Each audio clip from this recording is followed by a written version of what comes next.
Top 10 questions per day practice से day number 6 की इस वीडियो में आपका स्वागत है। देखिए यहाँ पर आपको जो भी प्रैक्टिस सेट दिया जाता है ये पूरा आपके एग्ज़ाम के हिसाब से ही तैयार किया जाता है।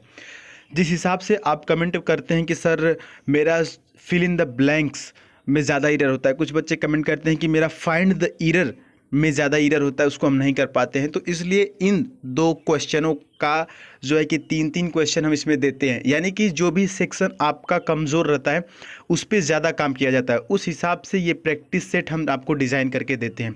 इसलिए यहाँ पर आपका कमेंट और आपका लाइक ज़रूर चाहिए हमें, ताकि पता चले कि आप कहाँ तक समझ रहे हैं और किस सेक्टर में आपको प्रॉब्लम आ रही है, ताकि हम आपके अंदर की उस प्रॉब्लम को इम्प्रूव कर सकें। एग्ज़ाम डेफिनेटली होगा आपको और तैयारी आपको करनी है। चलिए शुरू करते हैं इस वीडियो को, जिसका पहला क्वेश्चन आपके सामने है। फिल इन द ब्लैंक, यहाँ पे खाली जगह आपको भरना है। क्वेश्चन कह रहा है कि the criminal was released on dash for a few days so that he could spend time with his ailing mother. अब देखिए यहाँ पे जो ऑप्शन है ये बहुत ही आसान है और सिंपली यहाँ पर आपके हिसाब से सही होना चाहिए ऑप्शन नंबर ए, यानी कि पेरोल। अब देखिए ये दो चीज़ें यहाँ पे हम आपको बताएंगे। पहले तो ये समझिए कि पेरोल क्या है। पेरोल का मतलब होता है कारावास, यानी कि कारावास के दौरान होने वाला अवकाश। इसको इस तरह से समझ लीजिएगा कि अगर कोई भी व्यक्ति जेल में कुछ साल का समय बिता चुका है तो उसे पेरोल पर छोड़ा जा सकता है, ताकि वह कुछ दिनों के लिए अपने फैमिली से, अपने माता पिता से वो मिल सके, ठीक है। या कि फिर कोई भी उसके घर पे ज़रूरी काम होता है तो उसको पेरोल पे छोड़ा जाता है। अगला जो दूसरा जो यहाँ पे आपको वर्ड दिख रहा है गारंटी, ये आपके एग्ज़ाम में स्पेलिंग टेस्ट के दौरान कई बार पूछा जा चुका है। हम इसको स्पेलिंग टेस्ट की वीडियो में भी बता चुके हैं, तो इसकी स्पेलिंग ज़रूर याद रखिएगा। अगला जो तीसरा वर्ड दिख रहा है ग्रांट, ग्रांट का मतलब होता है अनुदान, खास करके आर्थिक मदद के लिए होता है। गारंटी का मतलब हमने बताया आपको वादा, और मर्सी का मतलब होता है दया। तो यहाँ पे पेरोल होगा, यानी कि पेरोल मतलब कारावास के दौरान मिलने वाली छुट्टी। अगला जो क्वेश्चन है वो ये है कि द हाई कोर्ट जज, देखिए जज की स्पेलिंग याद रखिएगा। द हाई कोर्ट जज dash the orders passed by the district court. अब यहाँ पे कौन सा क्वेश्चन होना चाहिए आपके हिसाब से? जी हाँ, ऑप्शन नंबर ए यहाँ पर भी सही होगा।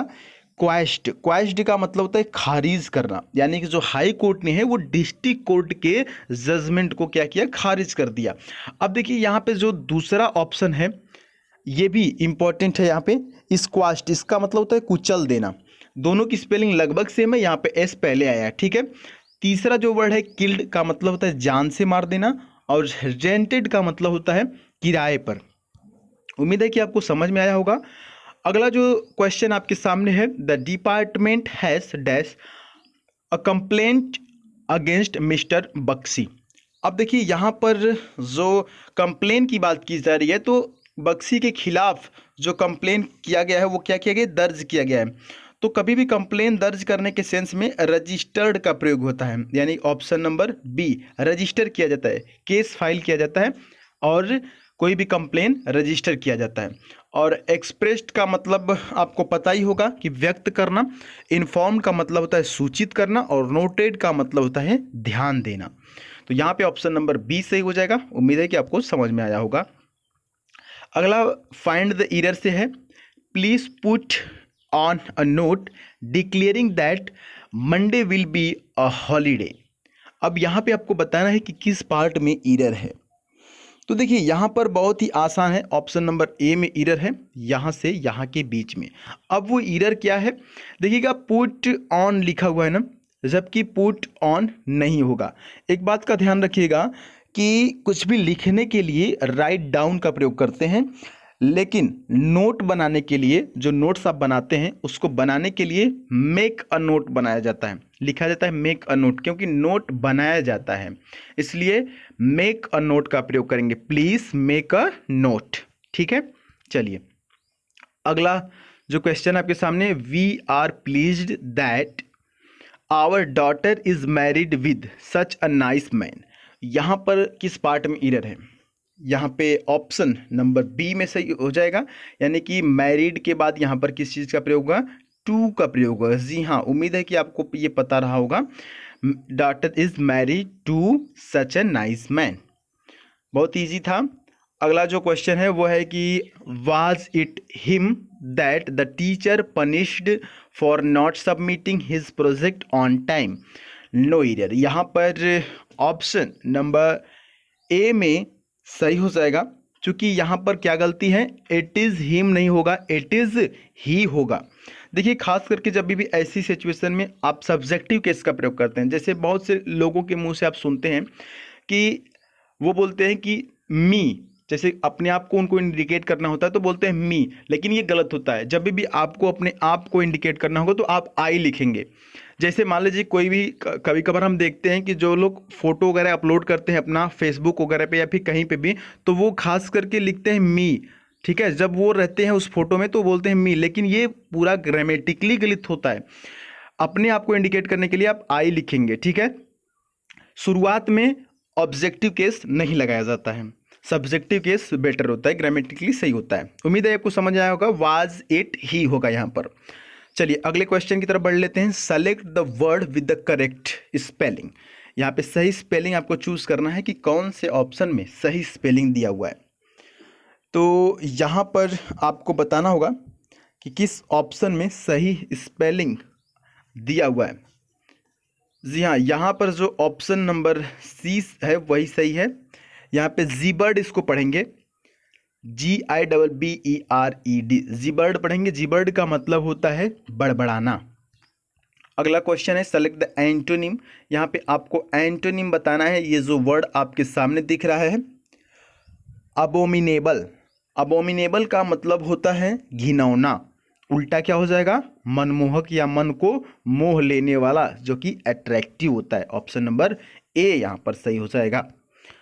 चलिए अगले क्वेश्चन की तरफ बढ़ लेते हैं। यहाँ पे डायरेक्ट इनडायरेक्ट आप देख सकते हैं, यहाँ पे आपको करना है, बहुत ही ईजी है। उम्मीद है कि आपका ये सही होगा।